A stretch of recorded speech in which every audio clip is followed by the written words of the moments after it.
Hi friends, ನಮಸ್ಕಾರ ಎಲ್ರಿಗೂ. Welcome back to our YouTube channel NSP YouTube ಚಾನಲ್ಗೆ ನಿಮ್ಮೆಲ್ರಿಗೂ ಮತ್ತೊಮ್ಮೆ ಸ್ವಾಗತ.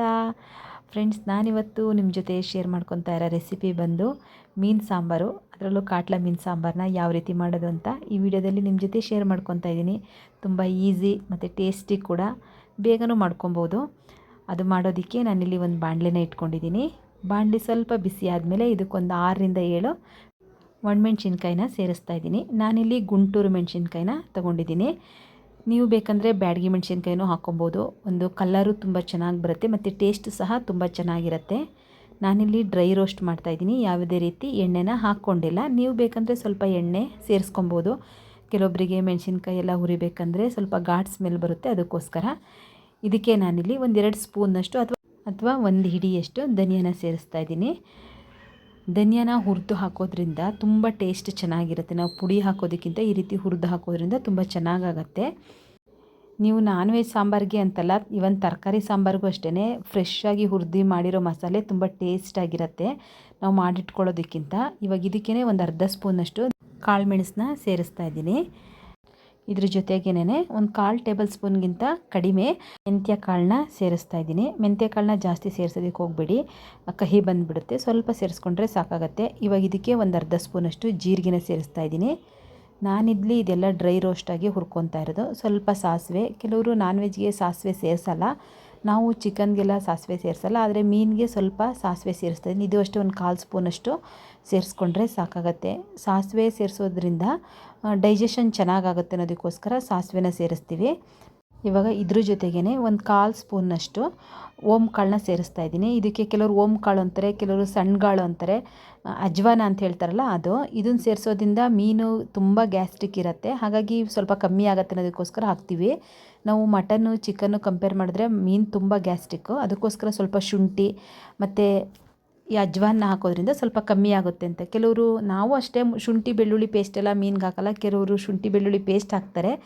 ಮೀನು ಗ್ಯಾಸ್ಟ್ರಿಕ್ ಅನ್ನೋದಕ್ಕೋಸ್ಕರ, ಅದನ್ನು ತಡೆಯೋದಕ್ಕೋಸ್ಕರ ಸ್ವಲ್ಪ ಶುಂಠಿನ ತುಂಡು ಮಾಡಿ ಹಾಕ್ತೀವಿ ಅಷ್ಟೇನೆ. ಮತ್ತು ಶುಂಠಿ ಬೆಳ್ಳುಳ್ಳಿ ಎಲ್ಲ ನಾವು ರುಬ್ಬೋದಕ್ಕೆ ಹೋಗಲ್ಲ.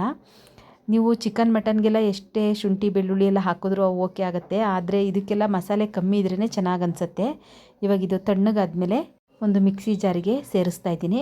ನೀವು ಇದಕ್ಕೆ ಹುಳಿನ ಬೇಕಾದರೆ ಈ ಟೈಮಲ್ಲಿ ಹುಣಸೆಹಣ್ಣು ಸಹ ರುಬ್ಬೋದಕ್ಕೆ ಹಾಕ್ಬೋದು. ನಾನಿಲ್ಲಿ ರುಬ್ಬೋದಕ್ಕೆ ಹಾಕ್ತಾಯಿಲ್ಲ. ನೋಡಿ, ಇವಾಗ ಇಲ್ಲಿ ಮೀನು, ಇದೊಂದು ಅರ್ಧ ಕೆಜಿಯಷ್ಟು ಮೀನು ಇದೆ. ಇದನ್ನು ನೀಟಾಗಿ ನಾನು ಕ್ಲೀನ್ ಮಾಡಿ ಇಟ್ಕೊಂಡಿದ್ದೀನಿ. ಕೆಲವರು ಮೀನು ತೊಳಿಬೇಕಾದ್ರೆ ಮೊಸರು ಸೇರಿಸಿ ತೊಳಿತಾರೆ, ಕೆಲವರು ಅರಿಶಿನ ಹಾಕಿ ತೊಳಿತಾರಂತೆ. ನಾವು ಉಪ್ಪು ಹಾಕಿ ತೊಳಿತೀವಿ ಮೀನನ್ನ. ಕೆಲವೊಂದು ಟೈಮಲ್ಲಿ ಮೀನು ಸಿಗಲ್ಲ, ಈ ಮಳೆ ಟೈಮಲ್ಲೆಲ್ಲ ಮೀನು ಅಷ್ಟು ಸಿಗಲ್ಲ, ಹಾಗಾಗಿ ಸ್ವಲ್ಪ ಮೆತ್ತಗಿರುತ್ತೆ ಮೀನೆಲ್ಲ, ಅಷ್ಟು ಫ್ರೆಶ್ ಆಗಿರಲ್ಲ. ಅಂಥ ಟೈಮಲ್ಲಿ ನೀವು ಒಂದು ಸ್ವಲ್ಪ ಕಲ್ಲುಪ್ಪನ್ನ ಮೀನಿಗೆ ಹಾಕಿಟ್ರೆ ಸ್ವಲ್ಪ ಗಟ್ಟಿ ಬರುತ್ತೆ. ಅದು ಮೆತ್ತಗಿರೋದೆಲ್ಲ ಸ್ವಲ್ಪ ಗಟ್ಟಿ ಆಗುತ್ತೆ. ಅದು ಒಂದು ಟಿಪ್ ಅಂತ ಹೇಳ್ಬೋದು. ನೋಡಿ, ಇವಾಗ ಮೀನೆಲ್ಲ ನೀಟಾಗಿ ಕ್ಲೀನ್ ಮಾಡಿ ಇಟ್ಕೊಂಡಿದ್ದೀನಿ. ಒಂದು ನಿಂಬೆಹಣ್ಣು ಗಾತ್ರದ ಹುಣಸೆಹಣ್ಣ ನೀರಲ್ಲಿ ನೆನೆಸಿಟ್ಕೊಂಡಿದ್ದೀನಿ. ಹುಣಸೆಹಣ್ಣು ಯೂಸ್ ಮಾಡೋದಕ್ಕೂ ಮೊದಲು ನೀಟಾಗಿ ತೊಳೆದು ಯೂಸ್ ಮಾಡಿ. 1-2 ಸಲನಾದ್ರೂ ಸ್ವಲ್ಪ ನೀರು ಹಾಕಿ ತೊಳೆದ್ಮೇಲೆ ಆಮೇಲೆ ನೆನೆ ಇಡಿ, ಏಕೆಂದರೆ ತುಂಬ ಧೂಳು ಕಲ್ಲು ಎಲ್ಲ ಇರುತ್ತೆ ಇದರಲ್ಲಿ. ಅದಕ್ಕೋಸ್ಕರ ಹುಣಸೆಹಣ್ಣು, ಅದಕ್ಕೆ ನಾನು ಡೈರೆಕ್ಟ್ ರುಬ್ಬೋದಕ್ಕೆ ಹಾಕಲ್ಲ. ಇದು ನೀಟಾಗಿ ತೊಳೆದು ಅಥವಾ ಈ ರೀತಿ ನೀರಲ್ಲಿ ನೆನೆಸಿ ಆಮೇಲೆ ಸೋಸಿ ಇದ್ರ ನೀರನ್ನ ಸೇರಿಸ್ಕೊತೀನಿ. ಇವಾಗ ಮೀನೆಲ್ಲ ನೀಟಾಗಿ ಕ್ಲೀನ್ ಮಾಡಿ ಇಟ್ಕೊಂಡಿದ್ದೀನಿ. ಇವಾಗ ಇದಕ್ಕೆ ಉಪ್ಪನ್ನ ಸೇರಿಸ್ತಾ ಇದ್ದೀನಿ. ನೋಡಿ ಹಾಕ್ಕೊಳ್ಳಿ ಉಪ್ಪನ್ನ, ನೀವು ಬೇಕಂದರೆ ಮತ್ತೆ ಹಾಕ್ಕೊಬೋದು. ಸ್ವಲ್ಪ ನಮ್ಗೆ ಇವಾಗ ಮೀನಿಗೆ ಎಷ್ಟು ಉಪ್ಪು ಬೇಕೋ ಅಷ್ಟು ಉಪ್ಪನ್ನ ಸೇರಿಸ್ತಾ ಇದ್ದೀನಿ. ಇಲ್ಲೊಂದು ಅರ್ಧ ಸ್ಪೂನಷ್ಟು ಉಪ್ಪನ್ನ ಸೇರಿಸ್ಕೊಂಡಿದ್ದೀನಿ. ಇದ್ರ ಜೊತೆಗೇ ನಾವಿವಾಗ ರುಬ್ಬಿಟ್ಕೊಂಡಿದ್ವಲ್ವ ಪೌಡರು, ಜೀರಿಗೆ, ಮೆಂತ್ಯ, ಮೆಣಸು, ಇದನ್ನೆಲ್ಲ ಇದರಲ್ಲಿ ಸೇರಿಸ್ಕೊತಾ ಇದ್ದೀನಿ. ಈ ರೀತಿ ನಾವು ಕಲಸಿ ಮೀನಿಗೆ ಮಸಾಲೆನ ಇಡೋದ್ರಿಂದ ಉಪ್ಪು ಖಾರ ನೀಟಾಗಿ ಹೀರ್ಕೊಳ್ಳುತ್ತೆ, ಹಾಗಾಗಿ ನಾನು ಇದನ್ನು ಇಲ್ಲೇ ಸೇರಿಸ್ಕೊತಾ ಇದ್ದೀನಿ.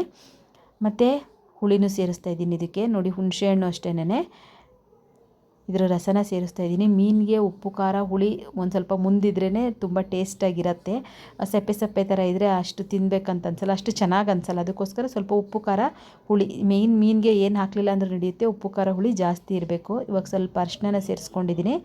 ನೀಟಾಗಿ ಇದನ್ನು ಕಲಿಸ್ಬಾರ್ದು, ಜಸ್ಟ್ ಇದನ್ನು ಎಲ್ಲ ಕಡೆಗೂ ಮಸಾಲೆ ಸ್ಪ್ರೆಡ್ ಆಗೋ ಥರ ಮಿಕ್ಸ್ ಮಾಡಿಕೊಂಡ್ರೆ ಸಾಕಾಗತ್ತೆ, ಕಲಸೋದಕ್ಕೆಲ್ಲ ಹೋಗಬೇಡಿ.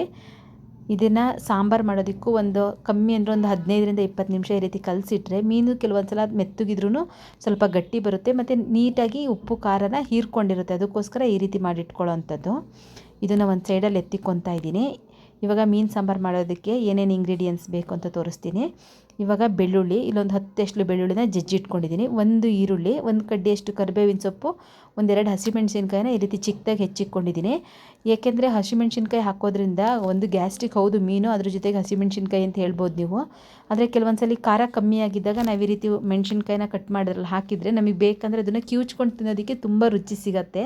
ಇದರಲ್ಲಿ ಹುಳಿ ಎಲ್ಲ ನೀಟಾಗಿ ಹೀರ್ಕೊಂಡಿರೋದ್ರಿಂದ ಅಷ್ಟು ಖಾರ ಅಂತ ಅನಿಸಲ್ಲ, ತಿನ್ನೋದಕ್ಕೆ ಚೆನ್ನಾಗಿ ಅನಿಸುತ್ತೆ. ಒಂದು ಟೊಮೊಟೊ ಬಂದು ಆಪ್ಷನಲ್ಲು.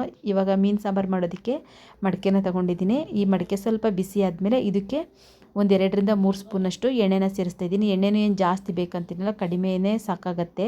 ನೀವು ಯಾವುದಾದ್ರೂ ಸಾಂಬಾರು ಇವಾಗ ಜಾಸ್ತಿ ಹುಳಿ ಹಾಕಿ ಮಾಡೋ ಸಾಂಬಾರು ಇತ್ತಂದರೆ ಸ್ಟೀಲು, ಇಂಡಾಲಿಯಮ್ಮು ಇದನ್ನು ಯೂಸ್ ಮಾಡೋದಕ್ಕಿಂತ ಈ ರೀತಿ ಮಡಿಕೆನಲ್ಲಿ ಯೂಸ್ ಮಾಡಿ, ಏಕೆಂದರೆ ಅದೆಲ್ಲ ರಿಯಾಕ್ಟ್ ಆಗುತ್ತೆ. ಅದಕ್ಕೋಸ್ಕರ ಈ ರೀತಿ ಮಡಿಕೆನಲ್ಲಿ ಯೂಸ್ ಮಾಡೋದ್ರಿಂದ ನೀವು ನೆಕ್ಸ್ಟ್ ಡೇ 2 ಡೇಸ್ ಬಿಟ್ಟರು ಸಾಂಬಾರು ಏನಾಗಿರಲ್ಲ. ನಾವೇನೋ ಸ್ಟೀಲಲ್ಲೆಲ್ಲ ಈ ಥರ ಹುಳಿ ಹಾಕಿರೋ ಸಾಂಬಾರನ್ನ ಮಾಡಿಬಿಟ್ಟು ಅಂದರೆ ಒಂದು 2 ಡೇಸ್ ಬಿಟ್ವಿ ಅಂದರೆ ಅದು ಒಂಥರ ಅದರದ್ದು ರಸ್ಟ್ ಹಿಡ್ದಿರೋ ಥರ ಬಿಡೋದಕ್ಕಾಗುತ್ತೆ, ಮತ್ತು ಪಾತ್ರೆ ಎಲ್ಲ ಹೋಲಾಗುತ್ತೆ. ಇವಾಗ ಎಣ್ಣೆ ಬಿಸಿ ಆದಮೇಲೆ ಬೆಳ್ಳುಳ್ಳಿನ ಸೇರಿಸ್ತಾ ಇದ್ದೀನಿ. ಇದೇನು ಮತ್ತೆ ಪೂರ್ತಿ ಫ್ರೈ ಆಗಬೇಕು ಅಂತೇನಿಲ್ಲ, ಬೆಳ್ಳುಳ್ಳಿ ಸ್ಮೆಲ್ಲೆಲ್ಲ ಬರೋದಕ್ಕೆ ಹೋಗ್ಬಾರ್ದು, ಸ್ವಲ್ಪ ಫ್ರೈ ಆದರೆ ಸಾಕು. ನಾವು ಬೇರೆ ಸೊಪ್ಪಿಗೆಲ್ಲ ಒಗ್ಗರಣೆ ಹಾಕುವಾಗ ಬೆಳ್ಳುಳ್ಳಿ ಎಲ್ಲ ಜಾಸ್ತಿ ಘಮ ಬರಿಸ್ತೀವಲ್ಲ, ಆ ಥರ ಎಲ್ಲ ಬೇಕಂತಿಲ್ಲ. ಇವಾಗ ಇದಕ್ಕೆ ಈರುಳ್ಳಿನ ಸೇರಿಸ್ತಾ ಇದ್ದೀನಿ.